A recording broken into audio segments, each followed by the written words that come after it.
আজ বিজয়া দশমী। দুর্গা বিসর্জনের মধ্য দিয়ে শেষ হবে শারদীয়া দুর্গাপূজা।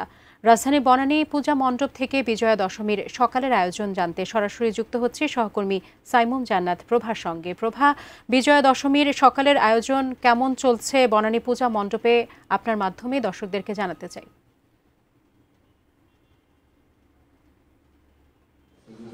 ধন্যবাদ সাজিয়া। শারদীয় দুর্গা উৎসবের শুভেচ্ছা। আজকে কিন্তু বিজয়া দশমী এবং দুর্গা প্রতিমা বিসর্জনের মধ্য দিয়ে কিন্তু 5 দিন ব্যাপী যে দুর্গা উৎসব ছিল এটি শেষ হতে যাচ্ছে।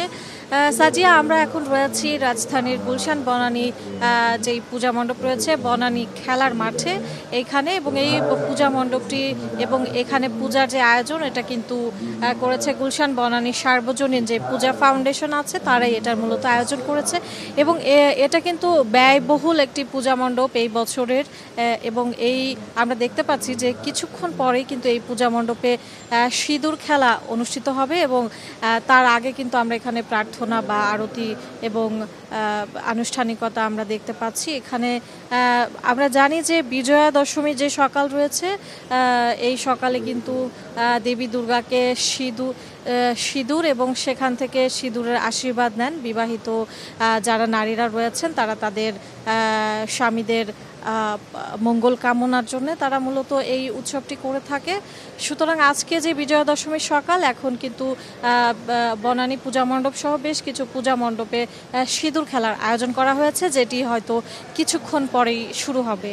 এছাড়া আজকে বিজয়া দশমীর যেই আনুষ্ঠানিকতা রয়েছে, বিকাল 3টার পরে শোভাযাত্রার মাধ্যমে কিন্তু দুর্গা প্রতিমাগুলোকে বিসর্জনের জন্য নিয়ে যাওয়া হবে, এবং বনানীর যেই দুর্গা প্রতিমা রয়েছে এটি কিন্তু আশুলিয়াতে বিসর্জন দেওয়া হবে।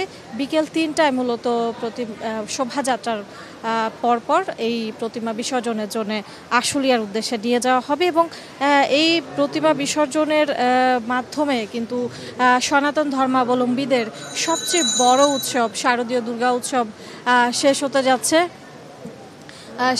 যাচ্ছে এবং যে 5 দিন ব্যাপী যে পূজার আয়োজন ছিল এটি কিন্তু